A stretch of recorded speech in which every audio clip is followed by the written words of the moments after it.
All right. Okay. I'm just on a little early, getting the setup on just a little bit early for the setup.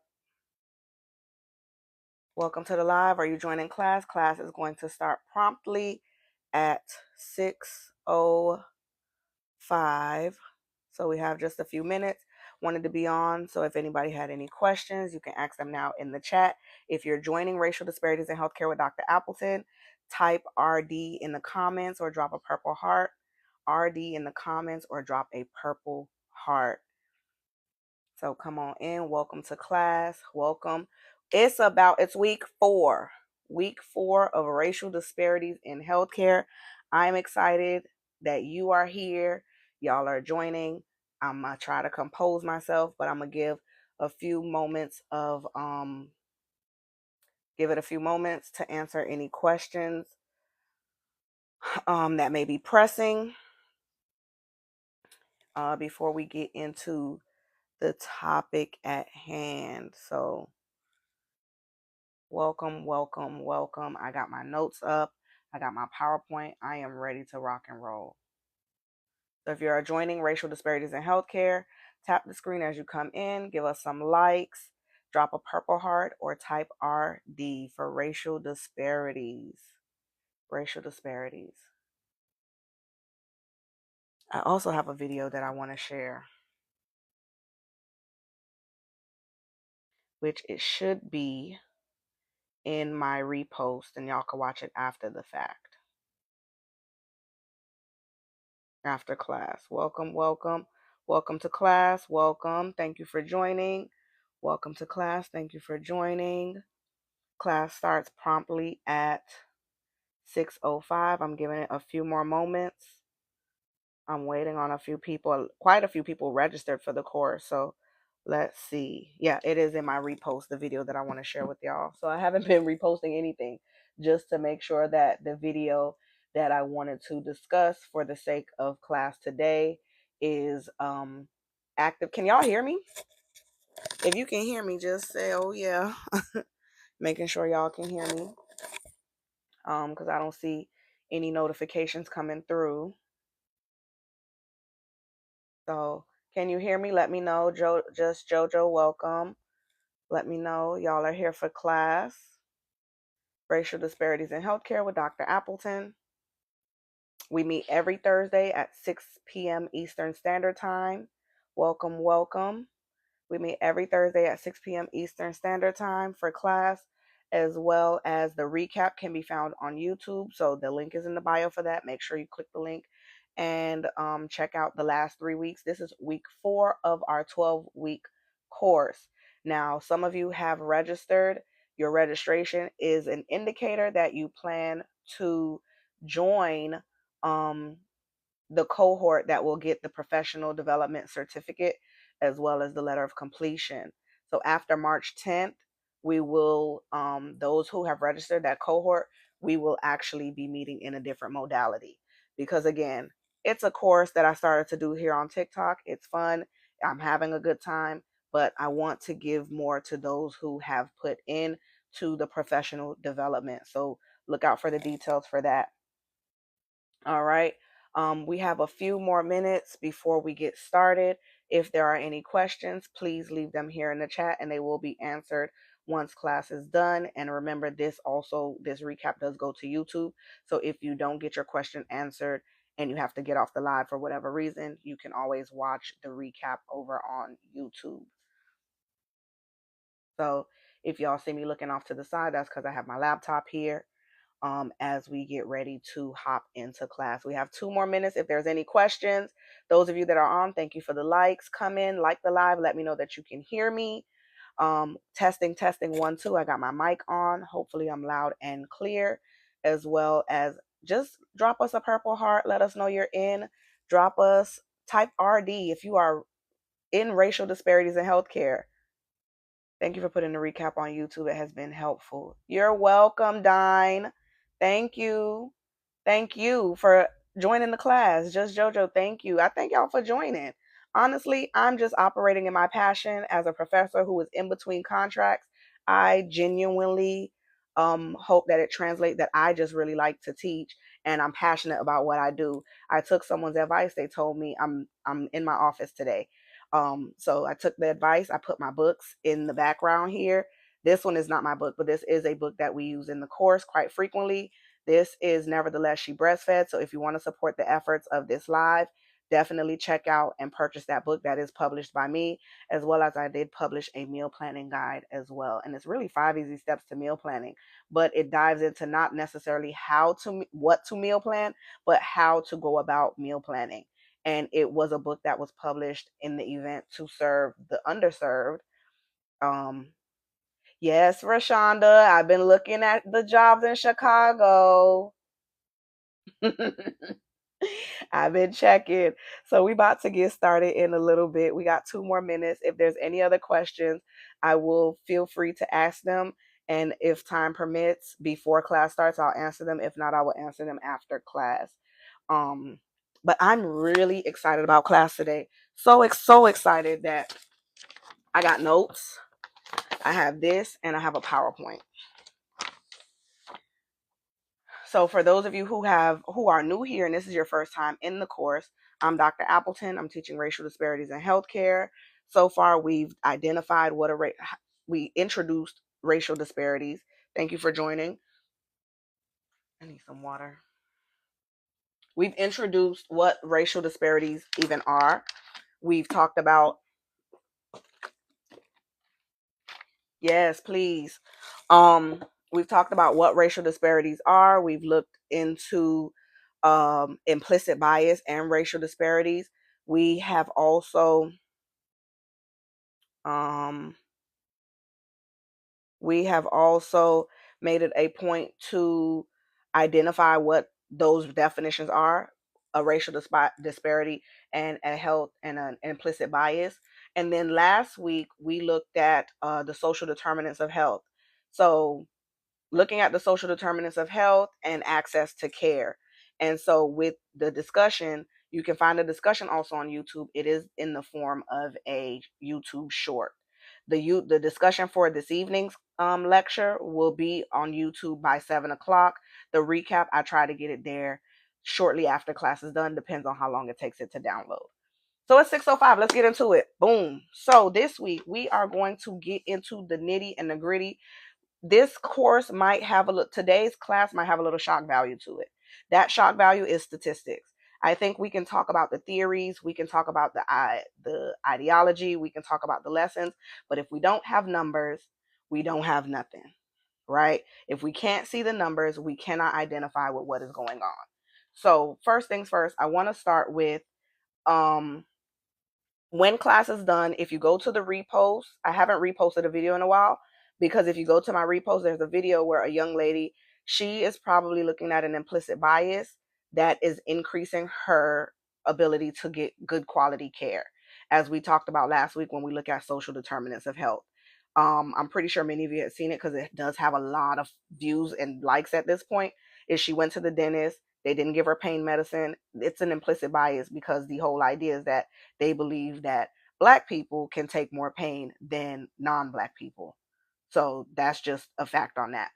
So, getting into it, we want to talk about the types of policies that affect healthcare. So, insurance policies, Medicaid policies, the Affordable Care Act policies, civil rights laws and regulations, and biomedical research policies. So, you probably like, Dr. Appleton, why are we getting into policies? And I'm going to get into that in just a second.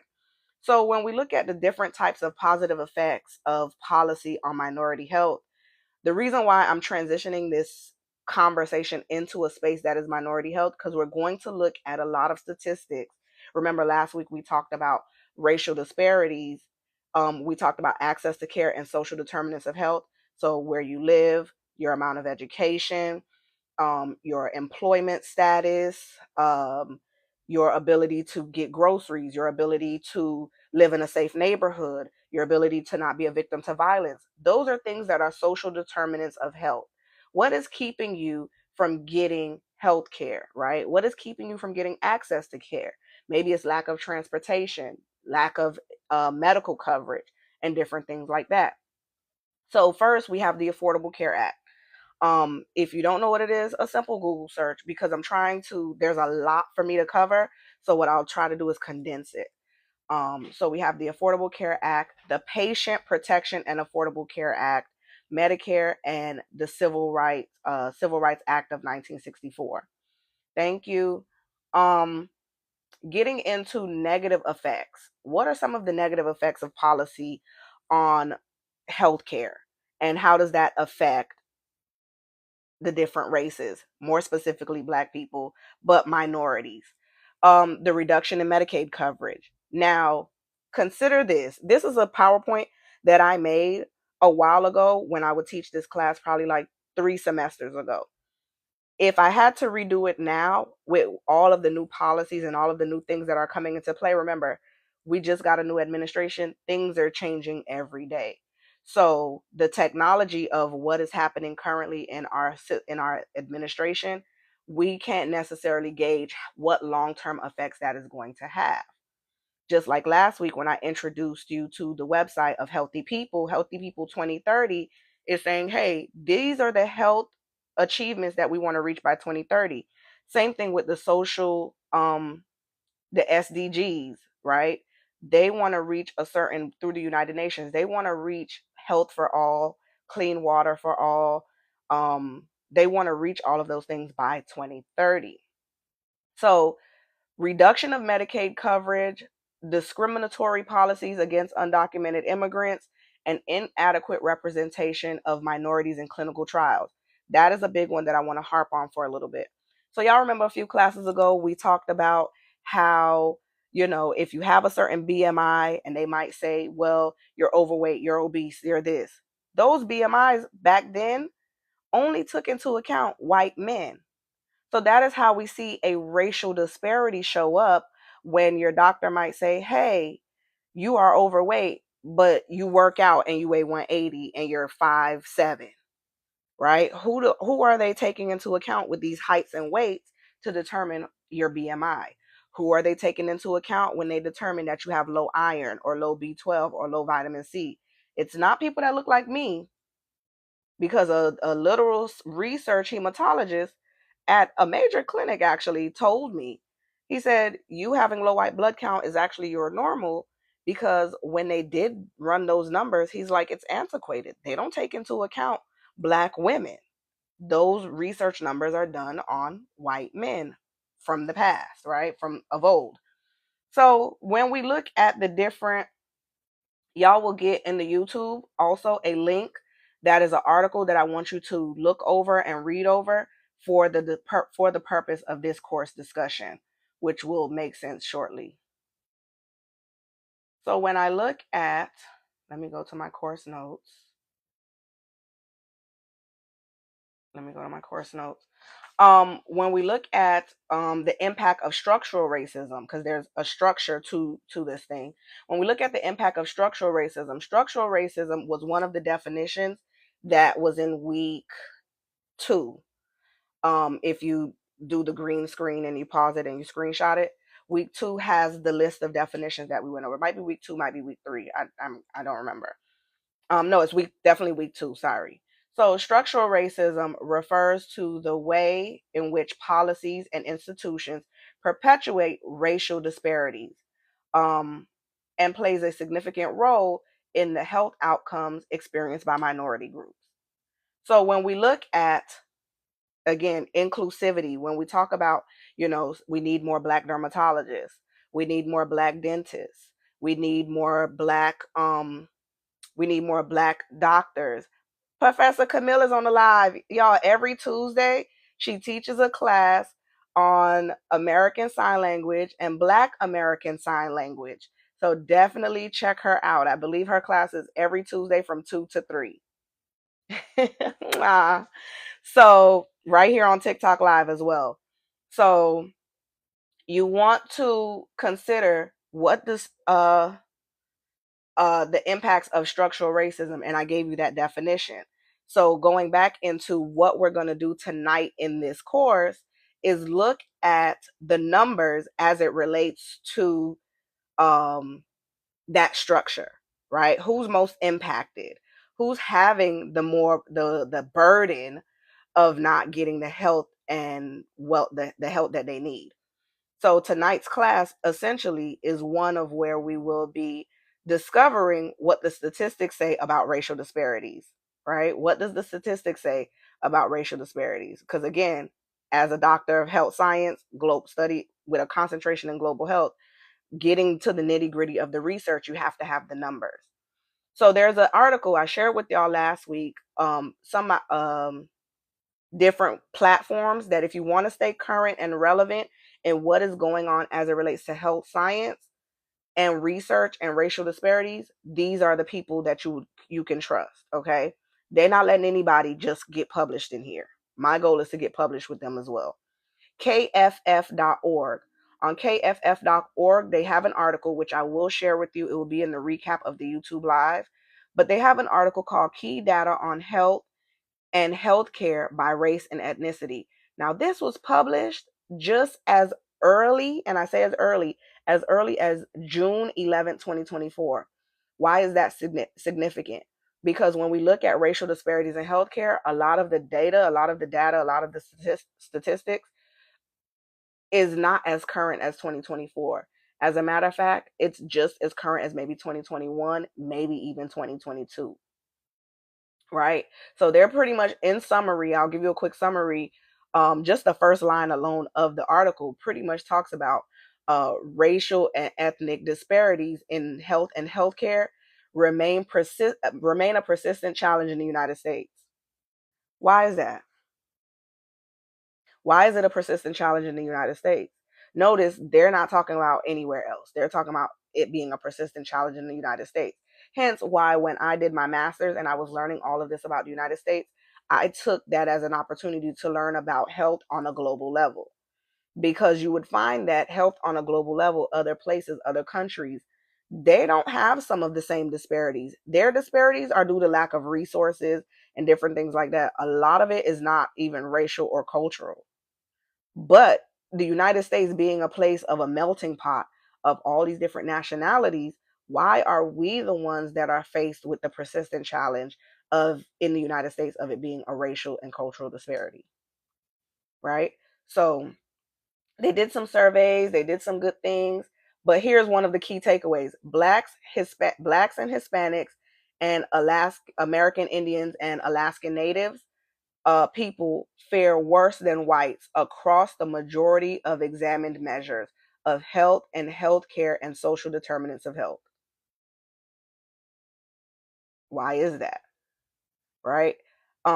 This one is the biggest one because I wrote this breastfeeding book available where on Amazon, or if you want to purchase it directly from me, you can.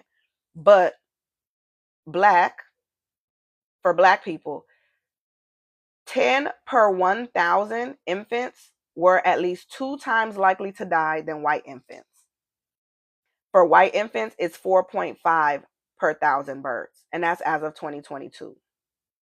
That is a big problem. Okay, that is a big problem for American Indians and Alaskan Natives. It's 9 per thousand births. Okay, I'm giving numbers. I want to give statistics. Among adults with mental illness, 38% of blacks, 38% of black people are less likely than white people to receive mental health services. Again, we learned last week about social determinants of health. Is it because we don't know what it's because, right? But we know it is affecting black people more than their white counterparts. Okay.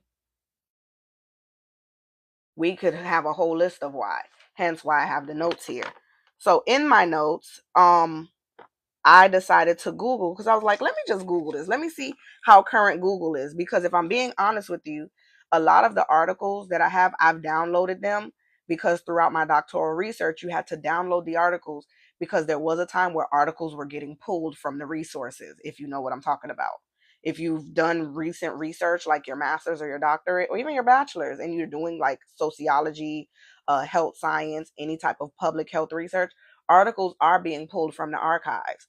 So in order for me to get this article, I found it on my MacBook and was able to highlight the portion, highlight the link, put it into my browser, and I'm thankful that it came up. So I decided to Google and see, let me see if information is still readily available on Google. And so the leading cause of health, the leading cause of health issues due to racial disparities, number one was heart disease. Heart disease and cancer are the leading cause of death for many racial and ethnic groups in the United States. However, health disparities are complex and vary by race, ethnicity, and social factors. Those social factors would be the social determinants of health.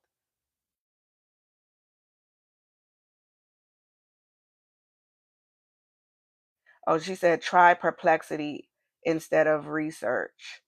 It's great and it's free. I guess that's like a research site where they have the research uploaded.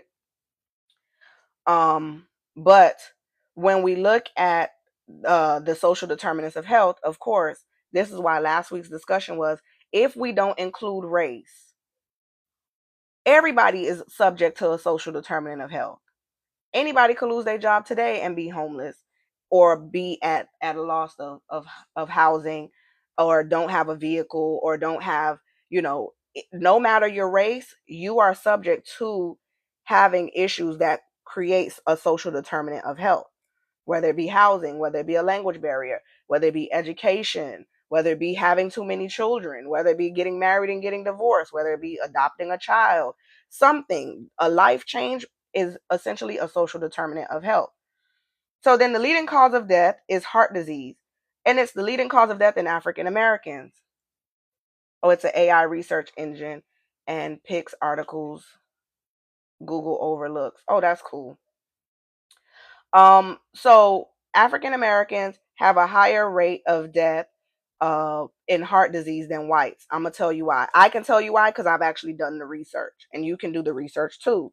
Um, the reason being is because of lack of. Remember, a couple weeks ago, last week I think it was, I taught about prevention science.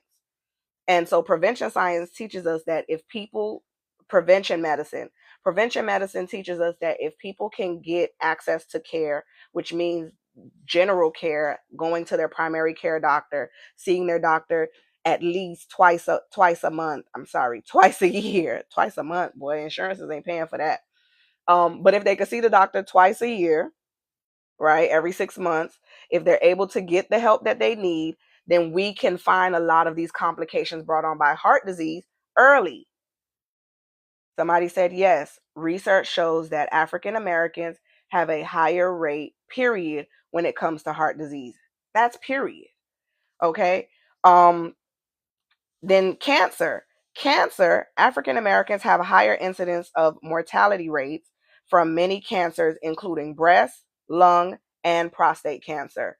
Now, I'm going to tell y'all this. When I was at the university, I was working on doing a research that was going to be funded by Ruth Bader Ginsburg and the American Cancer Society. I know she's passed on, and I don't remember what she passed from, so don't quote me to it. But the American Cancer Society, so true, 2 times a year at minimum. American Cancer Society, American Cancer Research, because it was American Research, yeah, ACR, American Cancer Research.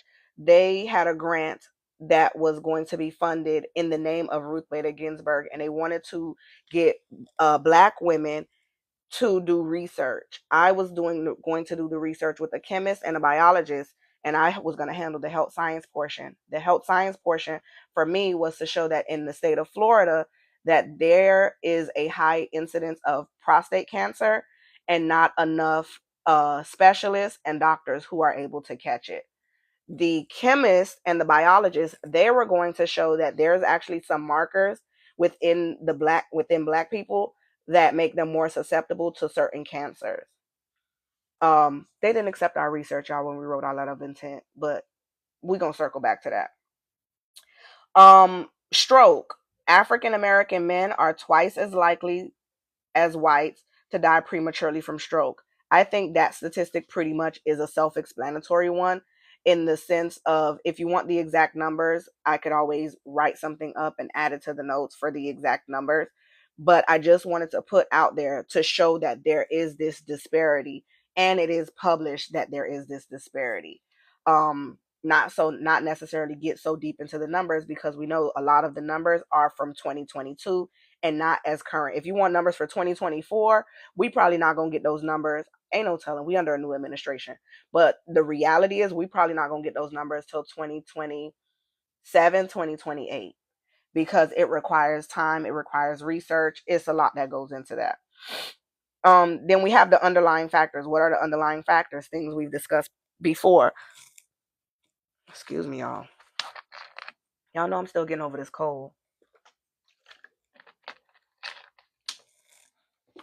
What are the underlying factors? Social and economic factors. So these would include access to food, housing, education, and healthcare. If I had to order it, I would say healthcare first, because again, if they don't have access to healthcare, and then if they don't have access to quality healthcare, oh, Dr. Appleton, but if they have access to healthcare, isn't it quality? No, it's not. Having access to healthcare and having access to quality healthcare is two different things. Discrimination, which I talked about the definition of in structural racism. Tobacco use. It says blacks, Latinos, and Native communities have been targeted by tobacco industries through advertising. I always thought that women have a higher rate for strokes than men, since we are more under stress. Well, when we talk about the stress and strokes, it still puts women, black women, at a higher rate for heart disease. I think we fare in a very close, let's see, we fare very closely. Like the number is probably a point off. So if it's like 50.2, men are right there, and then black women are like 50.1. It's not far off at all. And you can double check me on that. I'm just using the numbers as a place marker, but the numbers of it is just a point off.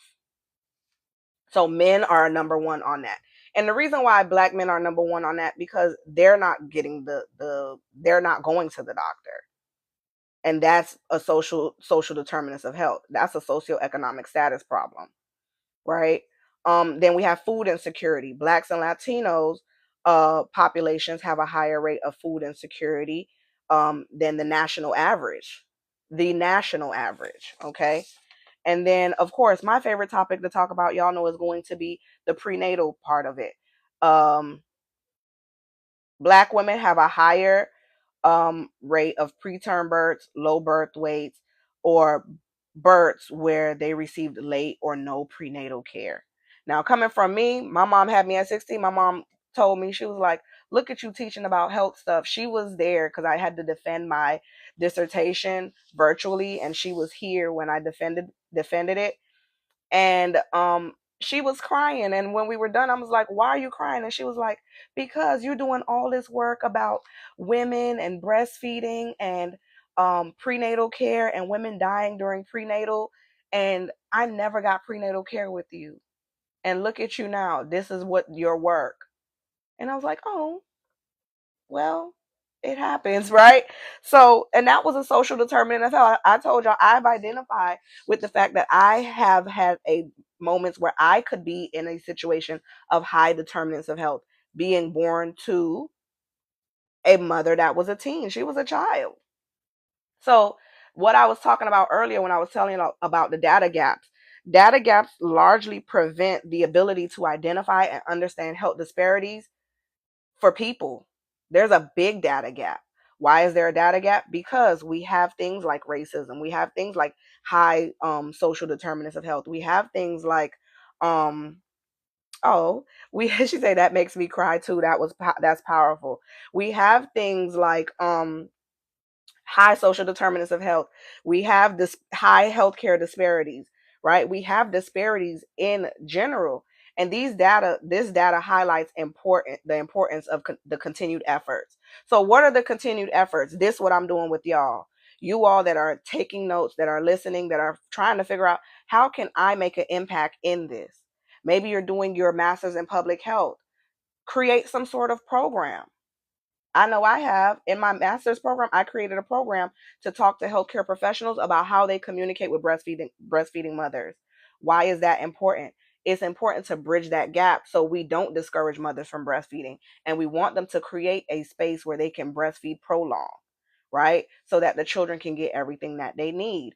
I wasn't just talking to nurses who work in labor and delivery. I was talking to people that are opticians and anybody who would be in a space where they're a healthcare professional and they will encounter a mother. Eye doctors even. A mother might be in the room getting her eye exam and she want to breastfeed her baby. I don't want you to discredit her experience with her breastfeeding, right? And we know with everything that's going on right now that's shifty and shaky in our organization, how much does history of being lied to for medical experimentation contribute to their hesitance? It contributes largely, but I've done actual research. I've worked with students. I had some students who were doing their practicum. So the question that I want to answer before I get to my next point is how much does the history of being lied to for medical experimentation contribute to their hesitance? As someone who mentored students who was doing medical hesitancy, it doesn't contribute a lot because a lot of the people who actually know the history who are hesitant are older. When we look at culturally, the people like who are, I don't want to say my age, but the people who are younger than me, I'm going to say, because I was working with college students, they don't know the history. They know what they get from social media. So if there's 10 people who they follow on social media who are saying, this doctor did this to me because I'm black, that's what they're going off of. So it's not the history of them being lied to because the people who actually know the history are older. The people who don't know the history would be younger. And so those people, they have a different reason for being hesitant because what those students, what I had them to look at as far as the research, and they compiled their own survey to go to different universities of people their age. So again, they probably are what? I don't like to do the generational divide, but I think they were like Gen Z. So they did students ages 18 because of course I didn't want get the IRB involved if you go younger than 18. But they did 18 to 25 and this was in the year of 2022. So a lot of those 25-year-olds are now what, 26, 27, right? 28 maybe because I'm my math I didn't count it. But if you have that subset of generation in 2022, they didn't know about a lot of the research, that a lot of the history of what was going on because I helped them create a survey so that they could essentially find out why are these students hesitant to get medical care. In a general sense, it was a socioeconomic issue. It's a learning fade. Younger generation get info from the internet, whereas the older generation look it up with facts. My point exactly. So you would have them to look at so what we had them to look at, it was a few things. We had them to see where did they get their medical information from. Number one, what I talked about last week, what was number one on the list? Health literacy.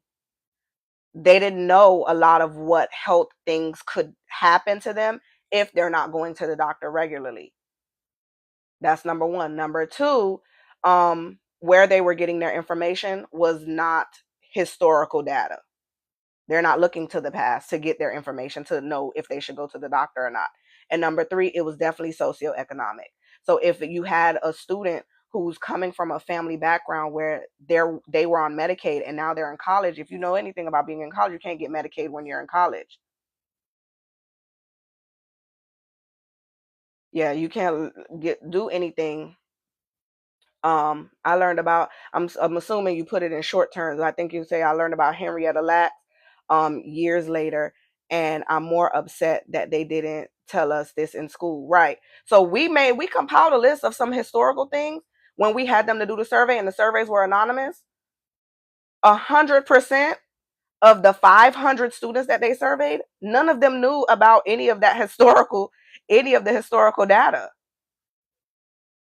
A lot of them got their health information from what, Snapchat. And I was like, I didn't even know you could get health information from Snapchat. So I started to implement Snapchat into using that for them to find articles that were substantial and health related. But again, going back to, we have these large gaps.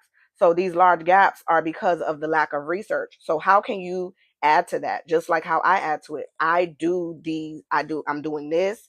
I've spoken at surveys. I have another book that I'm getting ready to publish. I'm actually updating this book If you, some of y'all know, I might have, if you go look now, the book actually is under my married name, and I wrote it when I was in my master's. So I've since updated it to just say Dr. Latoya Appleton with my newfound credentials. I've seen people of different cultures be hesitant due to language barriers and even interpretations, which that's what we talked about in week 2. And I don't know why you say, huh, why not? So if you want to elaborate, elaborate for me. But with that being said, we found different we talked about that last week, language barriers. So how does lack of cultural competency, week 2 is how does lack of cultural competency increase racial disparities? And how can you become culturally competent? Was the question that I posed to the class, but you can catch the recap over on YouTube. In my wrap up, because it's a lot of information, but I give it to you quick and I give it to you as digestible as I can. Because if this was an actual college course that was 1 day a week, we would be in here for 2 hours and 40 minutes. So my ability for me to sorry, download this live and upload it to YouTube, I keep it short, at least 45 minutes. um Population by race and ethnicity, this is what also the article goes into, and I want to see if I can kind of turn it around so that y'all can gauge what I'm looking at. So we're looking at, this is pretty much the article, and here's some information so you can kind of hover over it. The reason why I'm showing y'all the article,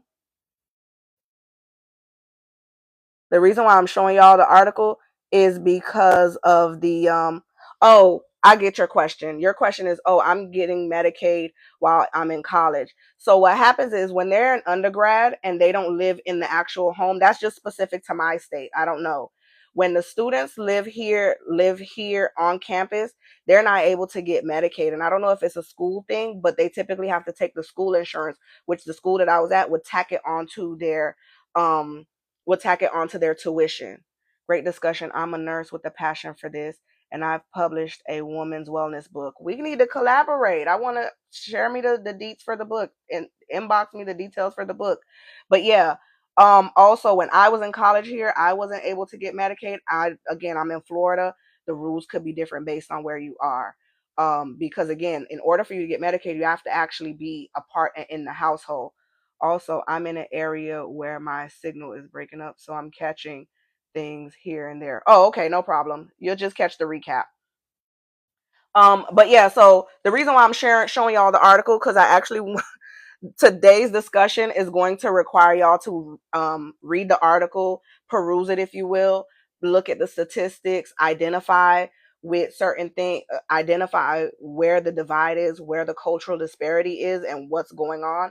Because our discussion, which you'll find at 7 o'clock over on YouTube, and I might make it available a little earlier because I'm going to wrap this up in a little bit. My throat is really, I haven't been able to get it over the sniffles, but when I'm on here with y'all, I feel okay. So I thank y'all for joining. But when we look at what else I want to look at in this article that's pretty significant. The population, age, and race and ethnicity.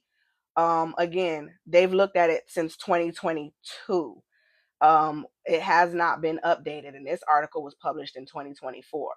So health coverage, that's another one.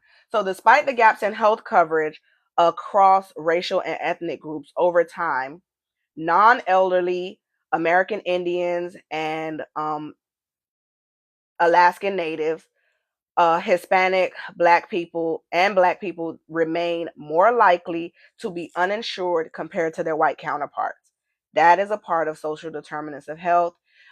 This article does talk about after the Affordable Care Act, Medicaid, and the marketplace coverage expansion that took place in 2014. All racial groups and ethnic groups experienced large increase in coverage. Right? So, healthcare for all, are we close to it? Because I feel like we're going backward. That's just Dr. Appleton's opinion. Okay, don't. That's my opinion.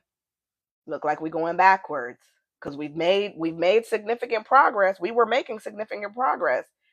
Um, But then you had people who were able to get coverage and not able to find a doctor. So then we're back to square one again, right? What is it for them to gain coverage and not be able to get a doctor? What is it for them to gain coverage, find a doctor, and not have transportation to get to said doctor's office? Somebody said it does look like we're moving backwards. Bree, I'm with you, girl. It does look like it. Most groups, let's see, let's hop down. Um, access to care and use. So let's see, what does it say? Roughly one third, so 36% of Hispanic adults didn't have access to care. And that's healthcare for all. That's part of the social development goals that the United Nations would like, but also we're no longer a part of the World Health Organization. So I don't know if we're going to achieve healthcare for all. Healthcare for all was something that they wanted to get us to, which would be universal healthcare by 2030. I don't think we're going to be able to get that in the next in what is 2030 is in 5 years.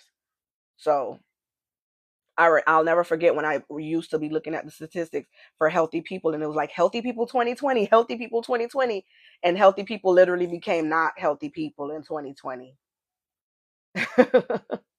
So yeah, I hope you join the rest of us on universal healthcare. Fingers crossed. I'm joining. I hope we do. I hope the United States does.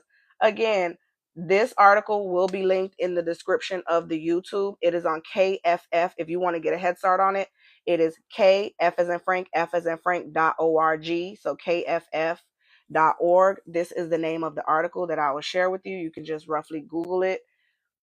And it's funny because one of the ladies who Googled the article have my first name. Her name is Latoya Hill. So, but this is the article. If you can see it, it says key data. Maybe I should flip this around. Okay, so you want to go to kff.org. This is the name of the article if you want to get a head start on it.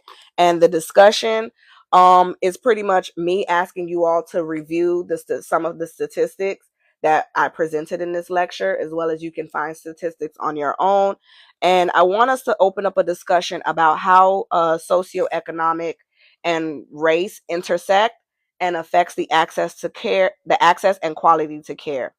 I also want us to consider how some policies created are increasing the racial disparity, which, excuse me, I've already kind of went over what some of those policies are and what that looks like, especially when we look at the retraction of a lot of policies. Every day, I feel like that pen ain't run out of ink yet, but every day there is some sort of order that is coming into place that is telling us, hey, we're not going to have access to this. We're not going to have access to that. And, if you know anything about the system, it takes time for those things to process, but it's a lot to be said. Even with healthcare for all, wouldn't there still be racial disparities? Yes, there would, at the hands of the healthcare providers. Just showing up. The approval of RFK is ridiculous, which I talked about like 2 classes ago. And yeah, he's responding to you. She's responding to you. She says, the racial disparity, if we got healthcare for all, would there be a whole, that would be a whole other discussion. And that would probably be even a whole other discussion as far as the social determinants of health is, because now we're looking at access to care and no access to care and quality to care. What is that going to look like? And you all have to remember too, we are in a place where what is the numbers on a graduating class for medical school? And then when you look at the disciplines, then it becomes slimmer and slimmer. Think about you as a healthcare consumer. When you have to go see a specialist, I know that when I had to see the thyroid specialist, the appointment was 6 months out. I was like, holy crap, if I had thyroid cancer, it would be stage whatever by the time I get to see the specialist, because he's the only one that accepted my insurance and was the specialist that was in the grand scheme of things who my primary could refer me to. If quality to care, less disparities among us. Okay. But I'm just gonna read some things here. Yeah, I just don't like that with an issue I have had to wait 2 months out. Yes. So that is another thing about access to care, the wait time, the limits, the amount of time you can see the doctor on the insurance. In my wrap up, I just want to say thank everyone for joining. I thank everyone who has registered and purchased their professional development certificate. I am greatly appreciative of everyone who has purchased the book, available on Amazon. If you want to purchase it directly from me, definitely you can send me a DM and I can send you the personal link to purchase it, either digital or a hard copy, and I would be the one to mail it to you. As well as you can tune in to my podcast, Black Girl Say Something, every Friday at 1 p.m. Eastern Standard Time, wherever you listen to podcasts. Subscribe to the YouTube. Yes, we started at 6, but the recap will be over on YouTube promptly after this. Hopefully, I get it on there before 7 o'clock. The discussion will open at 7 o'clock, y'all, because I pre recorded it and I put it there to come to the YouTube at 7 o'clock. So once that's uploaded, definitely check the playlist. When you go to the YouTube, the link is in our bio. You definitely want to check the playlist. The playlist is called Racial Disparities in Healthcare. If you have any questions about how to access the course, there's a playlist here on TikTok. We call it RD in Healthcare. Okay. So I thank all of you for joining. And remember, you can come right back here. We have class every Thursday, Racial Disparities in Healthcare with Dr. Appleton, 6 p.m. Eastern Standard Time. Thank you all for joining. And I look forward to seeing y'all next Thursday. And I look forward to your contribution to the discussion. Yes, I do be responding to those discussions. I do be liking. And I like when you all respond to each other as well, because it's definitely a class, it's definitely a community, and we definitely want to make sure that we are in a space where we are open and understanding of other people's experience and their contributions to the advancement of healthcare for the sake of decreasing racial disparities. All right.